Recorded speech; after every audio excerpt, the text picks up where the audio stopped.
Just so he can be the man to press the button all the y'all time. Ready? Are y'all ready? At least with the Kawhi Leonard All right, what's going on? 75 Junction. It's your boy Sherm, and these are my co-hosts Eric and Anthony. So the point of this podcast is basically just to talk about things that we find relevant and important. So we'll be talking about sports, music. We'll be talking about current events, things of that man. So basically what we want to talk about today, though, it's funny, Eric. We're going to talk about XXXTENTACION. We're going to talk about XXXTENTACION and Vic Mensa. So basically what happened was Vic Mensa had recorded a cipher for BET? BET Cypher. Yeah, BET Cypher. Okay. Yeah. So he recorded BET Cypher, and in the cipher, I haven't heard it personally, but you have? Do you remember? I don't remember the line off the top of my head. Okay. So your favorite rapper is a domestic abuser. Yeah, something like that. Yeah. Okay. Yeah, so like my thing with that though, again, I didn't hear it, but for one, you shouldn't be speaking on the dead. You know what I'm saying? They're not there to defend themselves. Did you hear the clip that he had afterwards apologizing? That doesn't matter because that's just damage control. That depends. It doesn't, but it does tie into it. Dead, but it's like, how greasy we talking? Like, you could talk on Hitler. You know what I mean? It depends on the individual, I guess. In question. I feel like it was a cheap shot. No, it definitely was not necessarily because he was dead. It was because so we all know that. Again, he even said in the rap, like, who knows 2-3 songs from him? He has to do this. So that's the way I actually like Vic Mensa's music. It's actually not bad music, but that shit he did was corny. You know what I'm saying? Industry music. I thought it was like corny. It's like something type beat, and he just like he don't make authentic music where you feel like you heard this region or this hood or this street. It's just like he put a beat together and he just like those guys. Those guys that you never hear with the great singles, but their music's always going, like Logic. It's like, I mean, don't get me wrong, you got fans, but like, my niggas don't know no Logic, like, you know what I mean? I still just feel like it was a cheap shot. Like, it wasn't necessary to use, because his message was about domestic violence in the hip hop community. Domestical violence. Did I say domestical? I thought I said domestic. Irrelevant. But the point being, though, you know what I'm saying? I don't know how much of his music you guys have listened to, but I've listened to a good amount of it. So he has this song called There's a Lot Going On. Yeah. And he himself in that song mentions how he had his hands around the neck of his ex. Yeah, I know about that. Yeah. So, and this is before all this stuff came out. Like, I had heard that line. I was like, oh, that's interesting, whatever. Mm-hmm. But for you to say you don't support domestic violence when you yourself are a byproduct of domestic violence and you had done that yourself, how are you gonna throw stones and you live in a house of glass? You know what I'm saying? But he's a reacher. Like, no, it's for clout. That's what. But also, there could be a sense the way he spoke about it in that verse that he said about him in his situation. Mm-hmm. He could be also speaking like he been through that. He made a mistake and he realizes how stupid that is, how bad it is, and that's why he's trying to bring light to it. But at the same time, you can't be the guilty party and be the spokesman. I agree. No, I agree with that. That's like being a drug dealer and be like, yeah, don't do drugs, kids. Yeah, like, you know what I'm saying? Yeah, even though you put the drugs in the community. Just say no campaigns, right? No brown, like right, exactly. Yeah. So I mean, it was corny. It was some sucker shit, in my opinion, but. That is what it is. That's just who Vic Mensa is at this point in time. He needs whatever he can get to get his name out there at this point in time. Well, it sounds like it's going to be some repercussions in some way. Oh, there's definitely repercussions. I've seen some interviews with some people that were saying, like, they see him on site, they're going to fight him and stuff like that. They was like, yeah, we want smoke. Yeah. He may not care. I don't know. The weakest Rock Nation artist you've seen? Who was the Rock Nation, though? Wale. Nah, bro. Wale went back to Warner, but he was managed by Rock Nation. Oh, okay. At one point. Who? J. Cole, obviously. Yeah. But he knows. Is Rihanna? Is what? Rock Nation? Yeah. I don't know. I mean, she I think the rock period. Like, yeah, no, I think she is. Yeah, actually, now that you mention it, I think so. Damn, I feel like I'm missing somebody. Shit, I think Jay Electronica is better, nigga. I mean, Jay Electronica is dope. Yeah, he's definitely lyrical. Jay Electronica is dope. His beats that he raps on too were pretty dope too. I like his beats a lot. You just don't put it. I can't think of one Vic Mensa song I heard that compares to what's the flip he did of The World Is Yours? Jay Electronica. I don't know. I don't even know when that can even compare to that. So one thing I will say about Vic Mensa, his first studio album that he released under Rock Nation was actually decent. It wasn't long. It was like 6 or 7 tracks. Maybe it was 10. But it wasn't bad. I would recommend going and listening to that if you want to hear Vic Mensa. If you don't really care for him, then it is. Who is Vic Mensa? Like, he's a Chicago rapper. I mean, I know he's from Chicago, but like, is he like a punk rap type motherfucker? Like, I seen a picture with his like eyes colored in, like, what's that shit bitches use on the eyes? They be lining the shit up. Like mascara. Yeah, he had like that shit on, but then he be on some hood shit, but then he be on some. He had some mascara on. Yeah, like, all in his eyes. That's none of my business. I hope not. It should be your business, right? But yeah. So I don't know. I don't follow him too much. In my opinion, that's an L. That's an L for him. And he's kind of on his perspective. Maybe it's not an L for him. It's an L. But for us, for us, I think it's a big L for him. Like, that won't a good look at all. Definitely. Speaking of L's, Usher Raymond did an album with the notorious Zaytoven this week. Oh, it was? I didn't catch it. It was. So the album was called A, and I didn't know what to expect because it's Usher and he's singing, and then Zaytoven, as we know, has trap drum beats. So I was like, I don't know what to expect from this. I can see but it worked. It worked because I like when R&B artists get on a track that's like real bassy, and then they start singing. It's like they're talking that shit. You know what I'm saying? It's like nobody can tell them nothing. It's just like Chris Brown popping bag. Right. Yeah.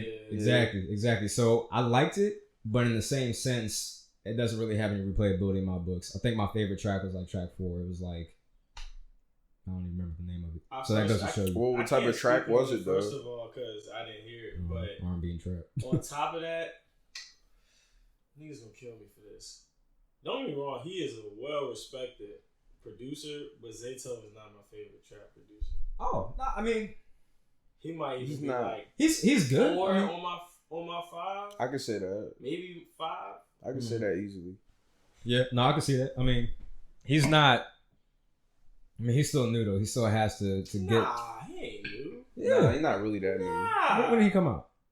Shit. I don't mean to put you on the spot, but I'm like, I don't got the facts. I don't mean to put you on the spot. I'm gonna have to ask Google on that. He's been out for like what, 5 years? Hell no. Alexa, longer than that. Alexa, when is? What? Oh, that's crazy. Yo, ask Alexa. That's crazy. Well, I guess I don't know what I'm talking about then. Yeah, he was with Gucci first. Yeah, he's been way back. DJ Holiday was. He's been way back. No, I mean like he was with Gucci before like the Future shit. Oh, yeah. Okay, I got you. Yeah. Okay, well, no, because Future got Metro Boomin. Are you saying like they paired up before Zaytoven and Future? Yes. Okay. Yes. Did they have like whole projects or something? If you gonna search it, that's even better. Yeah, I gotta look that up, cuz. Got to. This would be a perfect time to ask Alexa. You think so? You think she would answer it though? I doubt. Nah, I don't think she knows that. She don't know Zaytoven. Alexa don't know Zaytoven. No, she's not gonna know that answer at all. You don't got the answers, Alexa. You ain't got the answer, Swing. But what would you rate that? What would you rate that album 1 out of 10? Alexa, stop. I gotta unplug her for the next episode. That's I guess so. But what I rate the album, the Usher album? 1 out of 10. 1 out of 10? 6. 6. Yo, it's not. Is it really like is it an R&B album or is it? It's under R&B, yes. This should speak to it right here. Zaytoven made Icy with Gucci Mane. Okay. Yeah, that's way back. Enough said. That's way back. He got time in the game. He's been out there. I retract my previous statement. So, speaking of old school artists, man. Nah, I mean, that's good old school, man. For the new generation, I guess, like if people growing up, it'd be old school. But or it's reaching. Whatever. It's reaching there. Yeah, it's getting there. It'll be there eventually. But I'm about to say something about Pusha on Virginia. Yeah, Pusha T and Drake reignited the same old song. So Drake said that Kanye West was the one that was planting these bugs in Pusha T's ears about him having a kid and him not being there for the Gave kid, him the information, all that stuff. Right. Basically, he went on LeBron's show on HBO and was basically telling LeBron what happened. He was like, LeBron, I messaged you and I wanted to know, would you be disappointed in me? And he said, what I say? Like, he said, I said I would never, you could never do anything to disappoint me ever. I'm like, damn, so you could like have sex with your wife and you'd be like, you know what? I'm not even disappointed. You know what I'm saying? So obviously, it's a little weird.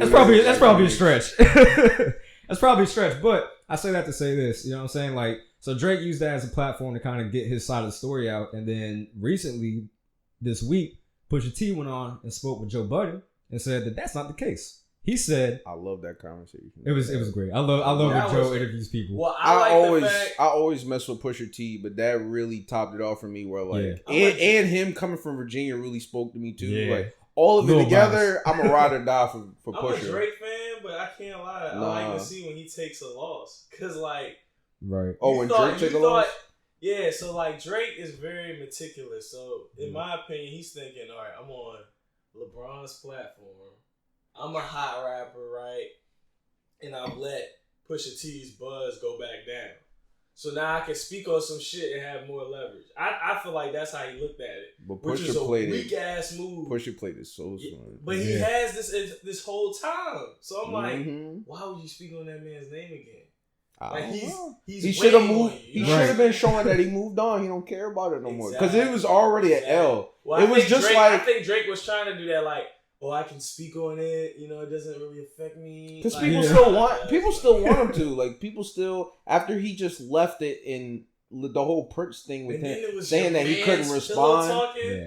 That was the worst. That's a double L. What are you talking about? Because not only did you accuse a nigga, you was wrong. And it was your man's. Yeah.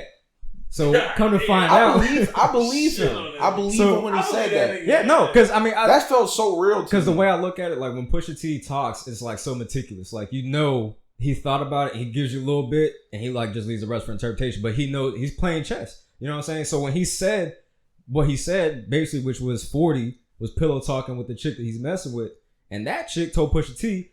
I don't know what their relationship was or if he paid her off or however he got the information, but he got that information from inside Drake's camp. And that had been leaked months prior by, I think, Angela Yee on the Breakfast Club that mentioned something about it. And he let you accuse Kanye multiple times. Right. Diss him. And then told him make you look stupid. And then Kanye speaking out and apologizing to Drake for something he didn't even do kind of made it seem more, it added fuel to the fire for Drake to believe that Kanye West had something to do with this whole orchestrated scheme. If you heard he put Pusha himself in this scenario too, like, oh nigga, Kiki is my wife. I like shit. I didn't know that. If you heard Pusha, Pusha in the conversation, I still didn't think. I mean that's it's kind of a reach. I see what you're saying. So I mean, but her Pusha wanted that narrative to keep going. He wanted Drake to keep believing in that because that dug up a bigger hole for him. And then to release this in this, I don't want to call it an interview, but more of a conversation. Right. Then for him to put it out there and be like, I didn't want to say it. I was letting it ride. Mm-hmm. But now I didn't want him to believe that anymore because he wanted to get rid of that narrative because he knows the truth is what he was saying the whole time. Right. And for him to say that, I mean, that's a big deal because it's like your man's and the one that he was upset about that he attacked about the whole MS thing. Like your man's is the one that was like pillow talking and kind of in a way releasing the information. Not really. Drake's whole side on this whole thing just feel like a bluff. Like then he said pretty much he didn't want to go to rapping. He wanted to take it to something else. I'm like, I was like, yeah, we was like Drake. We know you don't move like that. I thought we were over that Drake. I thought we were over Stay Scheming Drake. Like, I thought Drake was comfortable now. Like, I thought he's doing Spanish songs and shit. He was doing a lot of different stuff. That like, Mia, did you hear the Mia? That's what I'm talking about. Yeah. I thought that was dope, though. I liked it. I liked it. But my whole thing was, I thought I went through that period of trying to be hard and, like, now I'm secure. Like, I'm, like, in my 30s and shit. Like, you know what I mean? Like, he's not even in his 30s. He is. Yeah. I thought he's in his 20s. No. He's like 31. Yeah. Oh, no, yeah, he is in his 30s. Never mind. You're right. Actually, he's 2 years. Yeah, he's 2 years younger than LeBron. He's younger 30s, right? He's 2 years younger than LeBron. LeBron's 33. Yeah. So man, he had a good life, man. You know, Future's like that. You know how good that is. Future, yeah. 2 Chainz is the old head, bro. Oh yeah, 2 Chainz is the old head, bro. He been back since like Lil Wayne, like Fireman. Like he been back. Yeah, no, back. 2 Chainz is the old head for sure. Bro. Like I remember seeing him in an old video. Yeah, like yeah. But yeah, man. So that whole situation, Drake just looked like a clown, man. And I think at this point, it's kind of almost like he's trying to do damage control. He's trying to make it look like he didn't take an L. But then Pusha T came out and released that, and now it's even bigger of an L because it just blew up in his face. He's sitting here pushing this narrative that Kanye's doing it. Checks over strikes, you know, blah, blah, you're not a threat. And then boom, it's your own man's to be making your beats. If I die, I'm keeping shit low. Right. Like, hey, about that portrait, you know what I'm saying, bro? Well, one thing about it for me that I feel like the reason that Drake really got an L in certain parts of this situation is because of how sensitive he was about it. Yeah, he put his emotions into it a lot. Well, for the first time in a while. So all right, so half the game on like social media or just being social in general is like who cares the least, right? Yeah. But Pusha crossed that barrier where it's like nah, cause you can't play like you don't care about this shit. Right. You know what I mean? Like. You can play about you don't care about this shit, but if a nigga go to like saying your mother's a whore, it's like you gotta get mad. Like you can't just let a nigga just. You gotta. Like, that's what Infrared was about. Like he was putting him out there. He was putting him out there. Got to. And he knew, and Drake knew that people saw that album. They all like Daytona. A lot of people like Daytona. Definitely his core fans, Pusha's core fans. Yeah, it's a great album. Yeah, it was a great album. That's what it gave so much attention, and people paid attention to that. I mean, because people love the beef. They love the beef with Drake and Meek. That was a big deal at the time when it was big, and Drake didn't let up on that either. He kept going. Yeah, everything. I feel this bigger, nigga. Right. Speaking of which, though, I'm glad that Drake and Meek Mill has squashed their beef because for a while, I used to love Meek Mill's music, and then when Drake did Meek Mill how he did, I found it very difficult to listen to Meek Mill's music because I found him as corny. Me too. I don't know why. I just found him so corny, bro.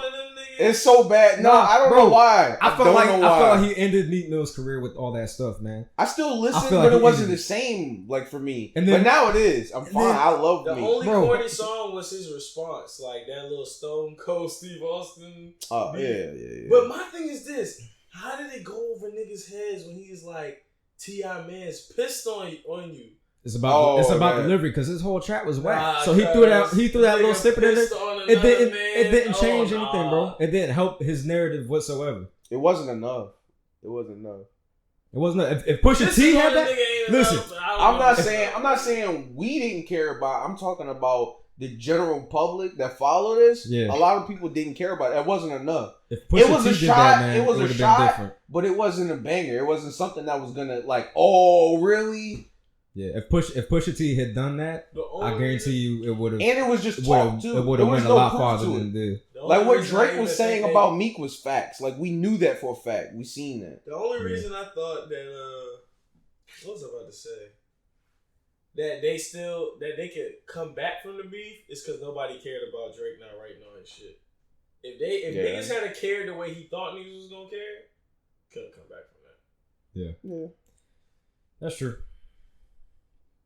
I mean, honestly, I'm glad they're back together, and I was like hype about it for like back together. Like they're cool. The only beef I legitimately like is Cardi B and Nicki Minaj, and that's because that one's I don't like that one. I feel like it's more prolific because they're big, iconic women in hip hop, and we haven't seen women beefing in hip hop like that since like Nicki and Remy. But that wasn't really nothing because Remy was washed up, really, in my opinion. But she wasn't washed up. She was just washed came up, back.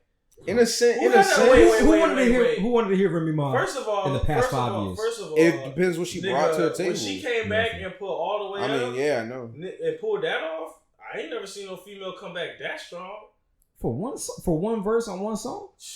That wasn't strong. Fire. That's a comeback. Songs on video games, motherfucking movies. Yeah, not the recent. That's a comeback, nigga. That's fine. That's fine. I guess that's a come up. I think that's a come up. Yeah, it's a come up. Remy was out when we were in elementary school. For you to come out with some shit, come on, guys.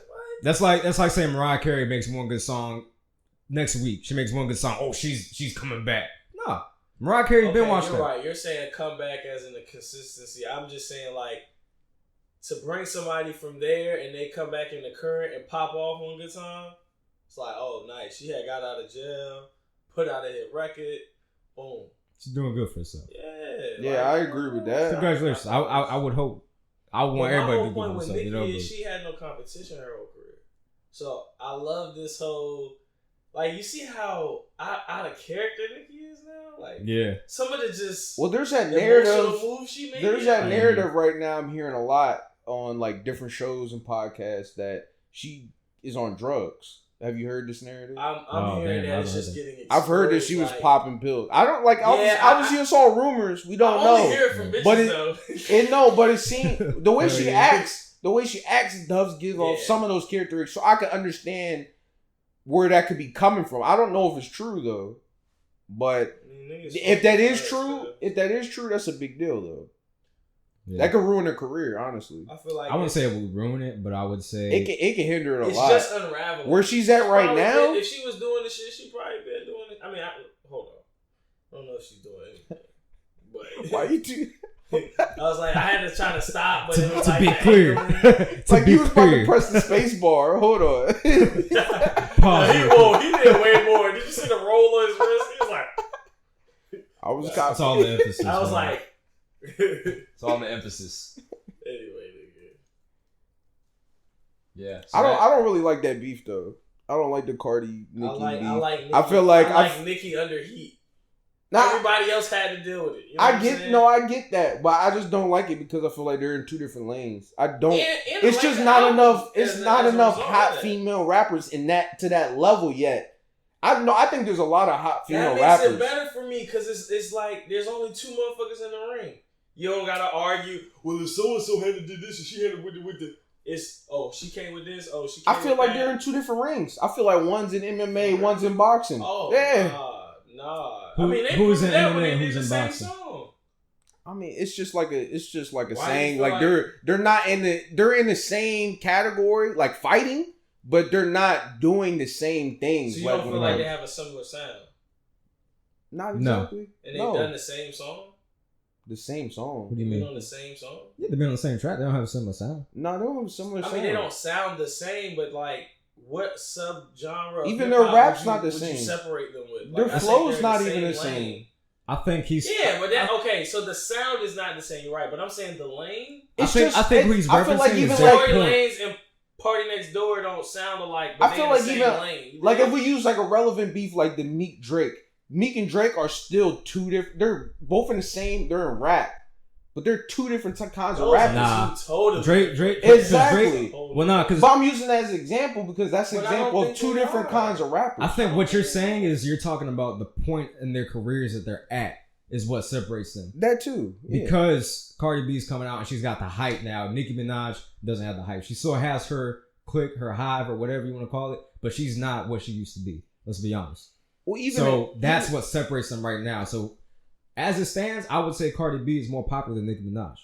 That's just what I would say. Yeah, but I would say there's more liking to Cardi B than Nicki Minaj. As long as she makes good music, she's gonna have a better career. Who? Cardi, because she has better star potential. People just like her in general. She got that weird personality. As long as people like her, they're gonna ride for her. And even if she does make a mistake, people are gonna make.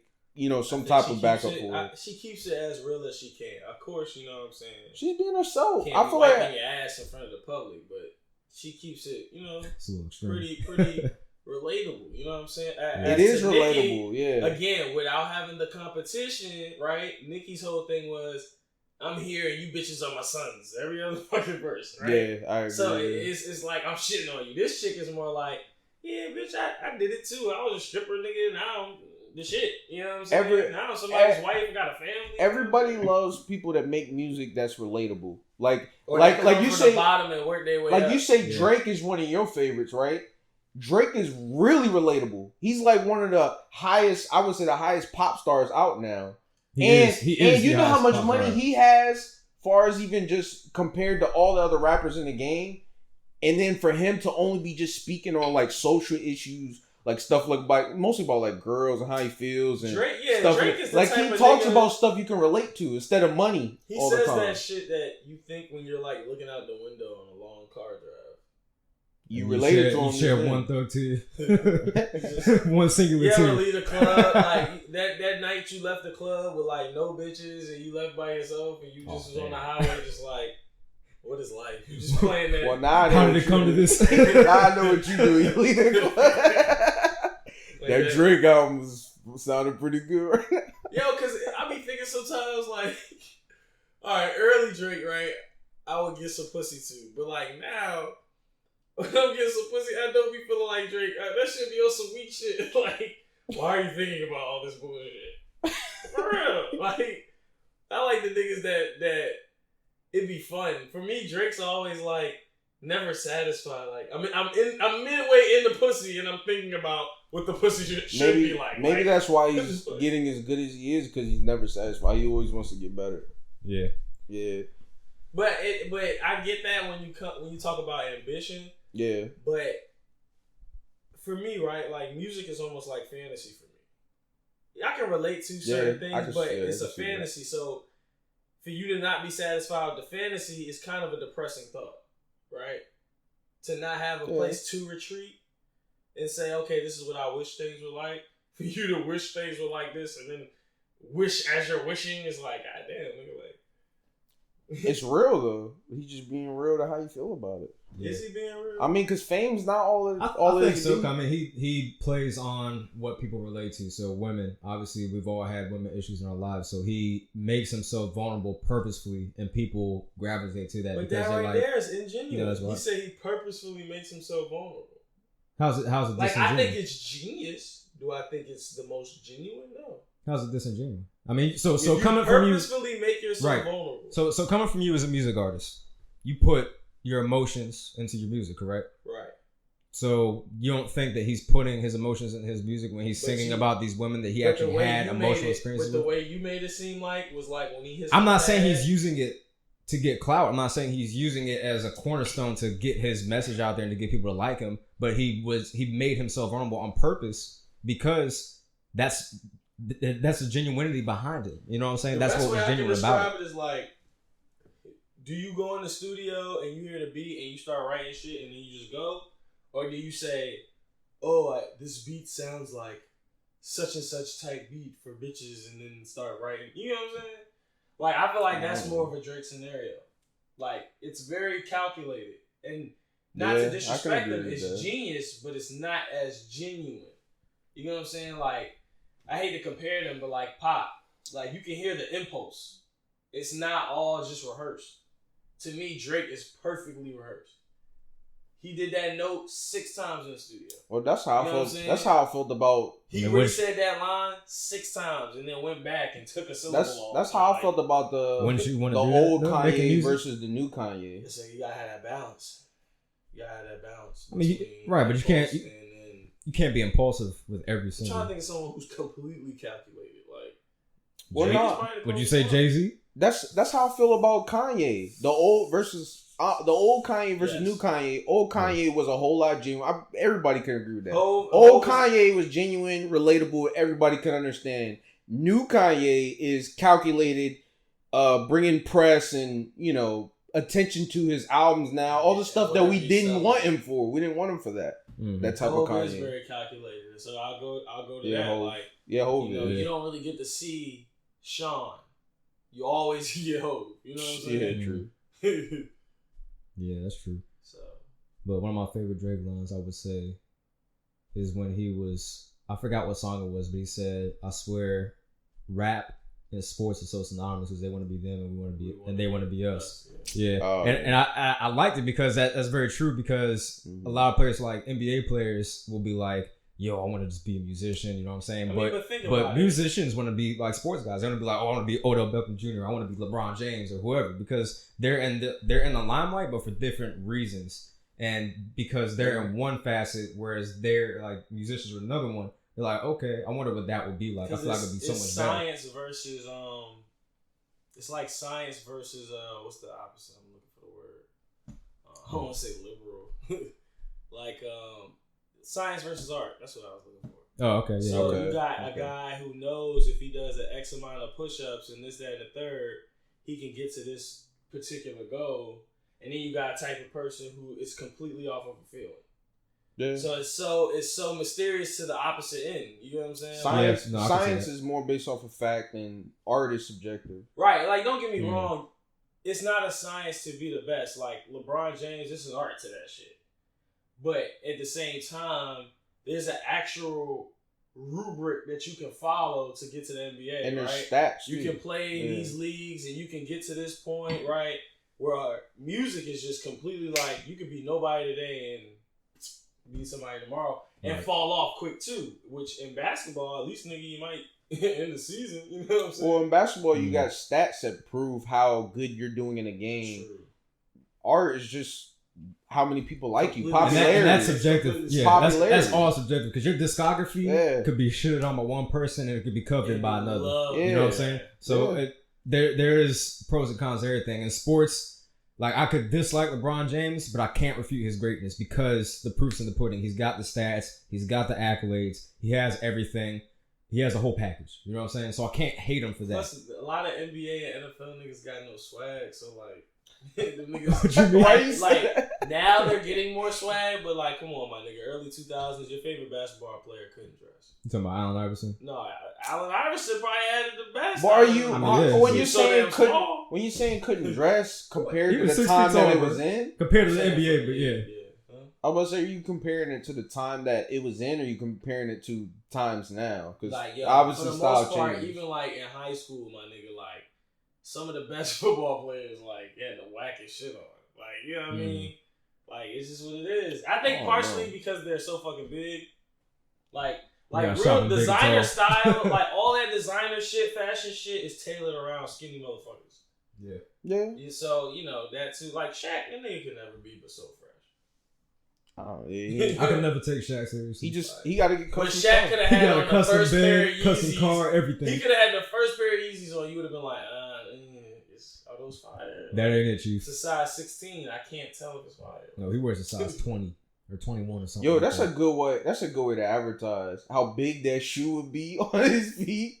He gonna be looking like Kanye West in Lil Pump music video for I Love It. Got all that extra big stuff on. That's literally like what it would be like probably. His shoes. I hate to be stranded in like in the woods with that nigga. Like, we gotta get dumb food to supply this nigga. Yeah. I'll be like, you on your own. You need extra water to this nigga to wash and drink. Like, this nigga taking up all the supplies. He part Sasquatch. You need 6 Band-Aids for the nigga's paper cut. Like, this shit is ridiculous. No. Nah, he gonna wrap that shit with leaf. Fuck that. We ain't got no Band-Aids or not. Yeah, but speaking of NBA, I'm so excited about the season, bro. Boston. I'm hyped. Yeah. I'm hyped. Boston. Okay. State it now. Who y'all got going all the way this year? Go all the way? We know who we want to. Well, I want Golden State to go because I love seeing the dynasty be. Oh yeah. I'm gonna play devil's advocate there. No, that's fine. By all means, I invite that. Lakers. No, I don't like doing it. Lakers. Cowboys, bro.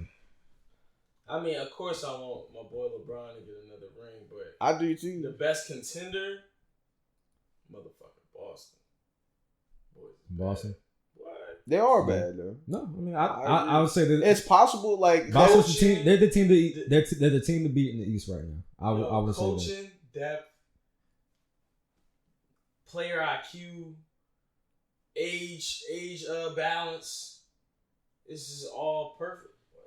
We'll have to see how the season goes. We'll definitely have to see how the season goes. If you think Kyrie's gonna play like he played in the first game, like, come on. No, I mean, obviously he's not. Everybody has bad games. Like, oh, he had a bad game. Like, the nigga ain't played. Like, what you talking about? Yeah, every player has bad games. Ben Simmons had a 1-point game last playoffs. Gordon Hayward's gonna be worried about re-injuring himself. You know, give him 3-4 games. He's on a minutes restriction, so he'll be good. He'll get back in his vibe. He'll get his groove. And I mean, the Celtics still have growing pains they have to work through because they're still a developing team. They still have to get these things ironed out. But is Jason Tatum the number one option? No. Is that a definite no, or is that a? It depends on the situation. If Kyrie's off, yes. Yeah, I agree with that. If Kyrie's off, I would say yeah. But if Kyrie's not off, then no. Kyrie's the number one option. Jason Tatum would be 2. Hayward would be 3. Horford, I would say Horford 4. Would become better than Kyrie Irving in the next 2-3 years. No. I don't think so. Okay. He has a lot of potential for growth. I don't know. I mean, yeah, ball handling is one of it, but ball handling is such an art, and people don't give it enough credit because ball handling will get you to the paint, and if you can finish with both hands, it doesn't matter who's on you. Right, you have to be a good finisher. Because you're not a good finisher, you know what I'm saying? Super clutch. Jason Tatum is still he's a decent finisher. He's not a great finisher. I'm just saying, but for you if he's to be not a decent finisher at that young, it's like goddamn. I mean, LeBron James was. It's potential. LeBron James is better than Kyrie Irving. Yeah. Well, in certain areas, yeah, obviously, but altogether, to get up out of there, man. Yeah. What'd you say? I want the Greek freak out of fucking Milwaukee. Antetokounmpo? Where do you think he would be good at though? Yeah, where? That's a good question. Let me think on that. I could see him at the Spurs. He'd be great with the Spurs. Team him with DeRozan. Technically, he would. If you team him up with DeRozan, technically he would. Seriously, they're gonna be bad. Antetokounmpo. That's not actually. You know what? That's actually a good choice. Yeah, nice. I could definitely see that now. If you put him on the Spurs, I Spurs, see that, but then when I remember that DeRozan went ooh, there, DeRozan. That would be a DeRozan good choice. in his debut with the Spurs scored 28. DeRozan's gonna get DeRozan's gonna get his. Kawhi did good on his opening too. He got like 24. Okay. And like I said, you know, obviously I'm going for Golden State. Do you even think they have a chance at getting the ring? Who? Kawhi and fucking. Absolutely not. Yeah. No. No. Well, all right, let me not. I tried to be optimistic. Let me not say you absolutely think Houston not. has a chance this year. No. Houston got worse. Yeah. Houston got worse. Especially defensively. They lost. Look, Richard Mbamunte. I forgot how to say his name. You said what? Look, Richard Mbamunte. I know that was his name. Yeah, so they lost him and they lost Trevor Ariza. They still have they Eric picked Gordon? up. They still got Eric Gordon. They picked up Carmelo Anthony, and I think they picked up someone else. I don't remember who it was, but Carmelo Anthony. I'm surprised. He looked in better shape. Yo, this is about to be a different conversation but if we talk about Melo right now, man. He's coming off the bench though, which is shocking. Yeah, Melo, right? Yeah. Oh man, I was very surprised when he came off the bench. But here's I have thing. feelings about Melo, yo. I'm mad about that. Like what? I feel like the only reason everybody gives Carmelo, whatever. Yeah. So much strife is because he's in the same draft class as LeBron, but he's never been LeBron. No, I never Right, thought so Carmelo Anthony has never plays a different role. He's never averaged less than 20 points until last season. He's always been above 20 points per game. He's always been on game. He hasn't had a good team, and he's always been a ball hog. But yes, he is in the same draft class as LeBron James. He's not LeBron James. He's not a ball hog that's Kobe. For his tenure in the league, could you not see him coming off the bench? He needs to come off the bench. He's declining.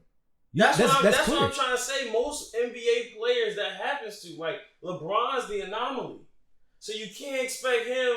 I feel like Melo. Look at those guys. I feel like Melo will be a good six. I don't know. Like I'm just saying, like these old niggas. Look at Dwayne Wade. You know I can see Melo. I can see Melo as a good six though. A good six man.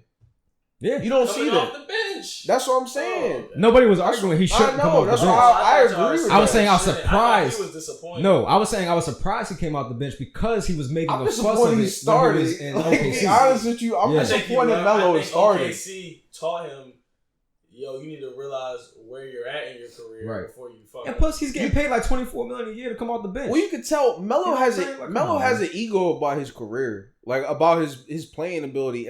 Anyways, he ain't Hoodie Melo on the floor. I think he thinks he's definitely good for sure. He was started. He can make points. Two-way player.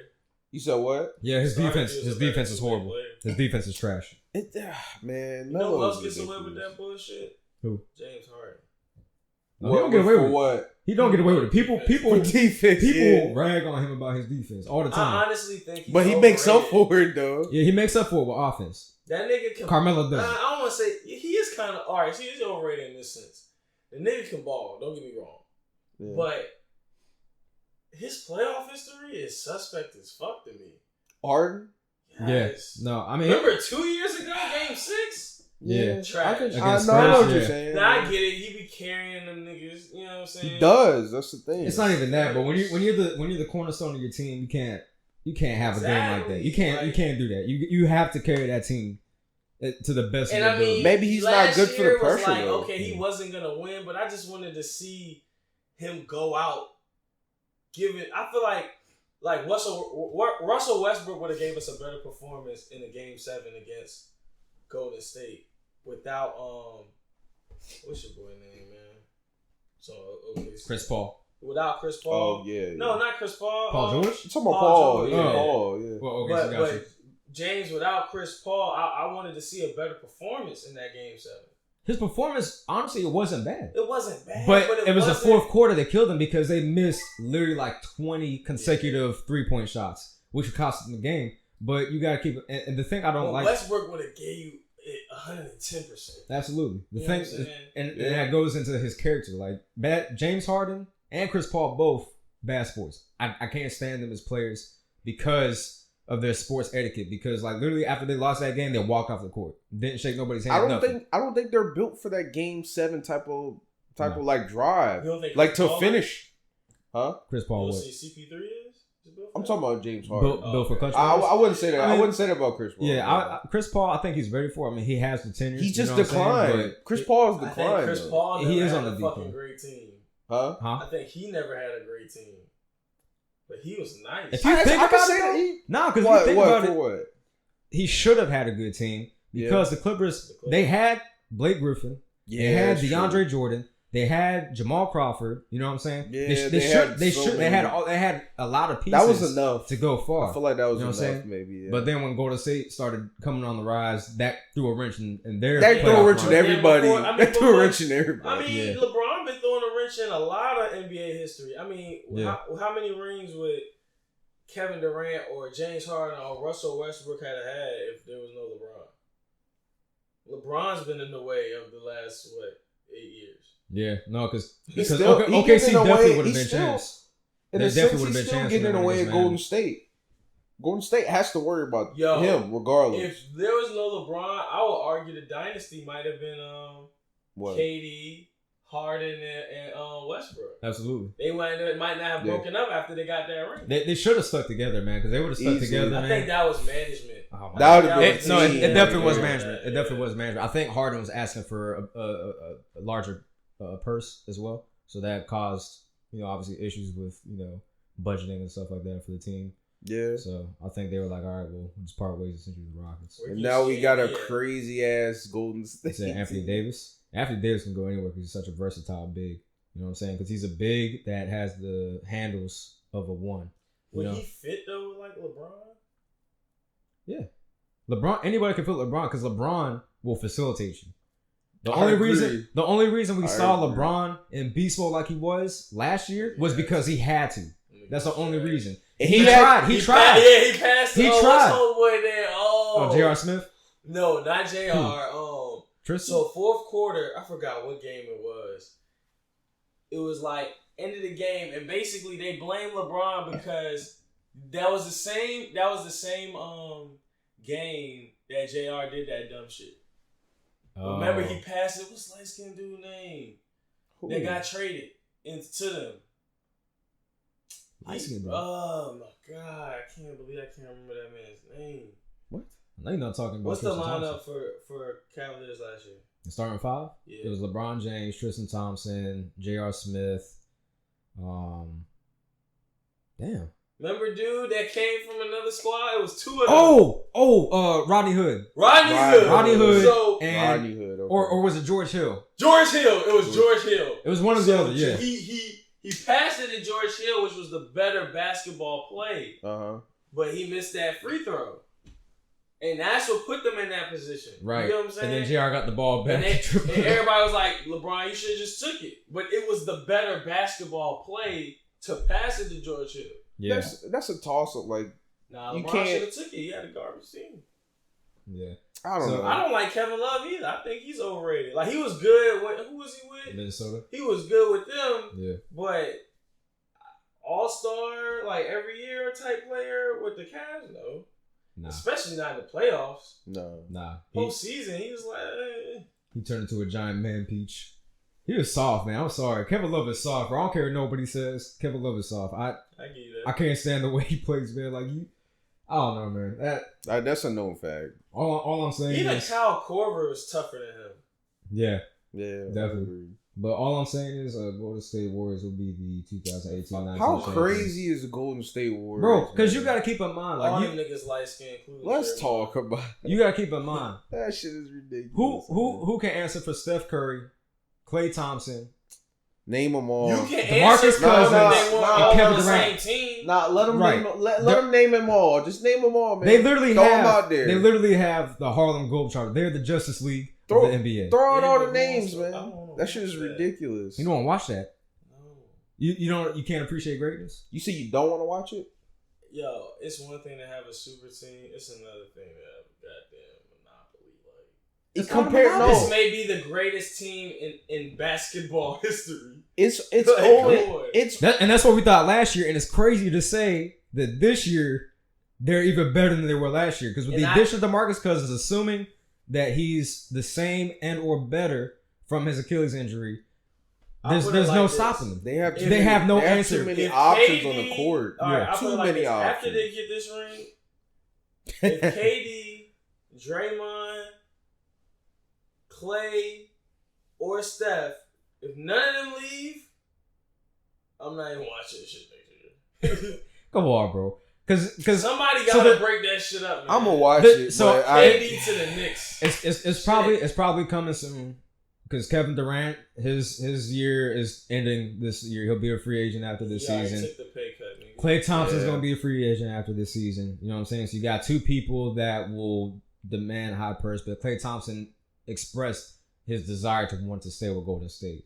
He wants to. I think he'll take. I think if anybody were to leave Golden State, it would be Kevin Durant because he got his rings. Now he needs to do it without a super team, and he needs to make it his own team that he can get to the chip. Maybe. What the fuck everybody else got to say. He do be acting like he do be acting too much. He be acting light skin, bro. Goddamn, he be in his feelings, bro. Like someone pop off to him, he go on the DMs like, "What you saying?" He come up there. Only two things with Kevin Durant is he care too much about what niggas who ain't got shit compared to him say, and the nigga don't brush his hair. It just looks like that, hair or they brush. Nah, it just look like that, yo. His hair weird, yo. The league like 80% black, and you the only nigga who hair look like that. I don't know. His LaDainian Thompson, yo, I swear that nigga's barber who lined him up was blind.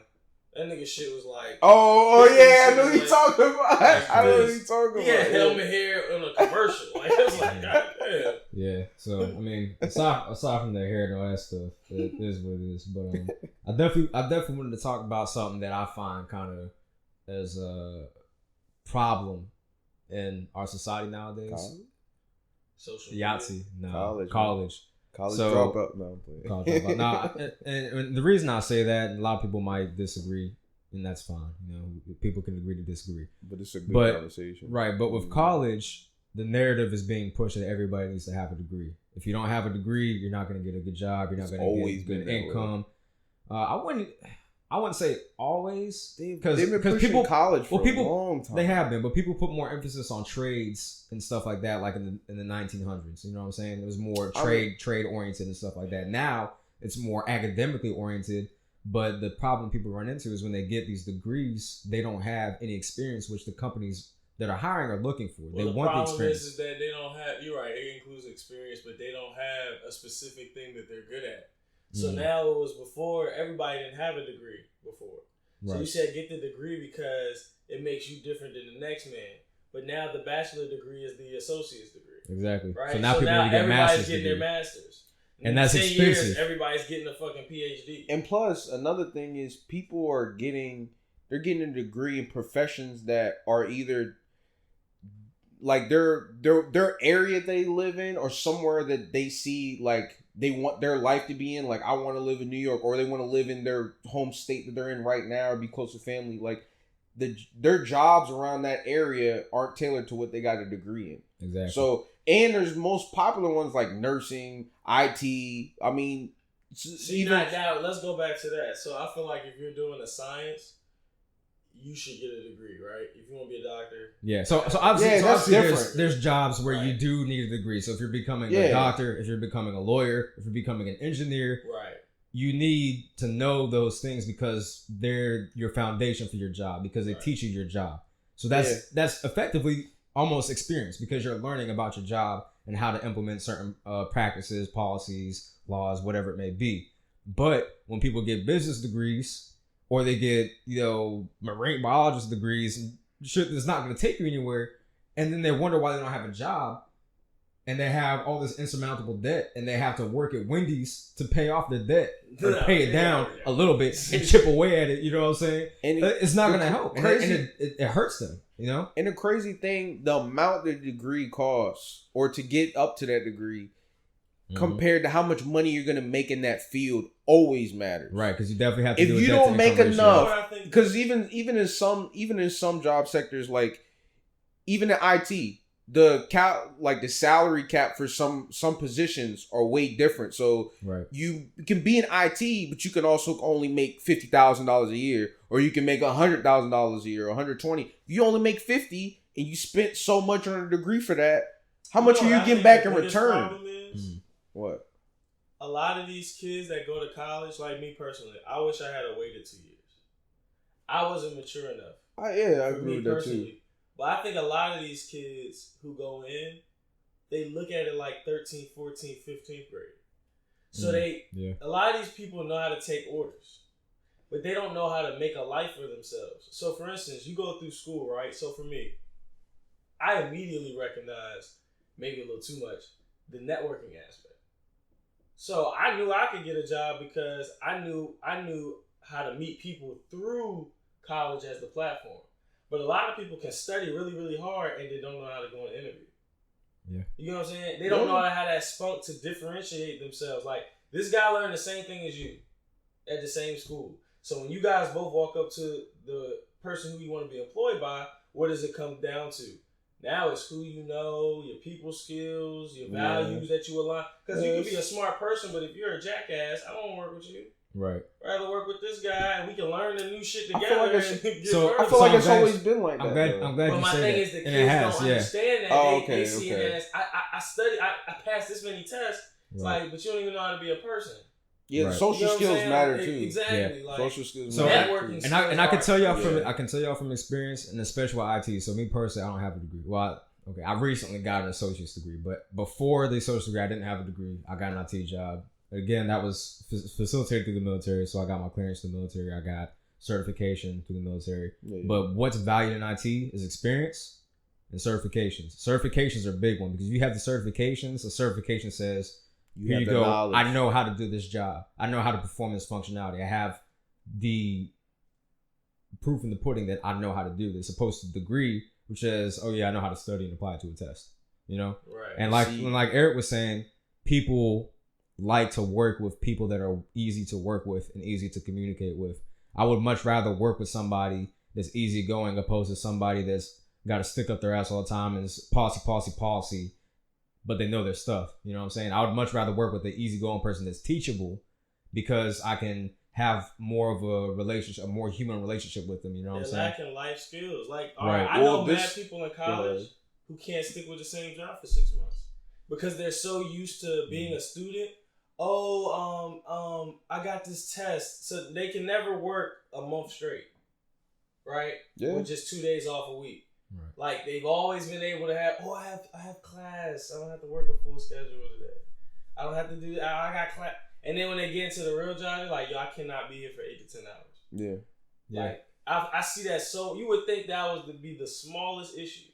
I've seen it so much. Well, there's a key factor in this. I don't know how long you want this podcast to be, but the biggest issue I have and it's pertaining to college is before college, high school.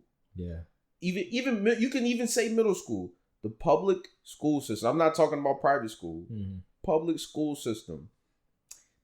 That's the issue. Yeah, I don't know how far y'all want to dig deep in that, but that's a huge issue. We're gonna wrap it up soon, but parents to me. I mean, it is the parents and it's also the school because I mean, the parents aren't in the lives as much, as the school is because they're at school 8 hours a day.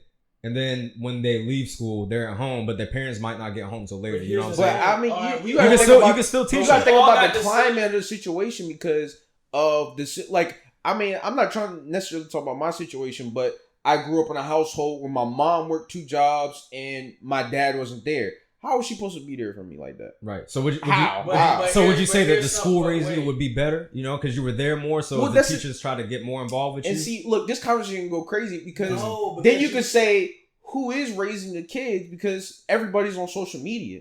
But wait. So where are you learning from? Wait. Go ahead. Think about it like this, right? So we all got the same education, whether you want to say it's bullshit at public schools or not, right? Mm-hmm. But then you got some people who's doing some crazy things. Why? Because that household set that as a standard. I agree. That education is number one. So when they went to school, it was to learn, and they knew the concept of I'm studying to put food on the table. You get what I'm saying? Like, you might not have known that in 9th grade, but by senior year, you was like, these grades are getting me into that school. They're paying that tuition. They're putting me in these positions.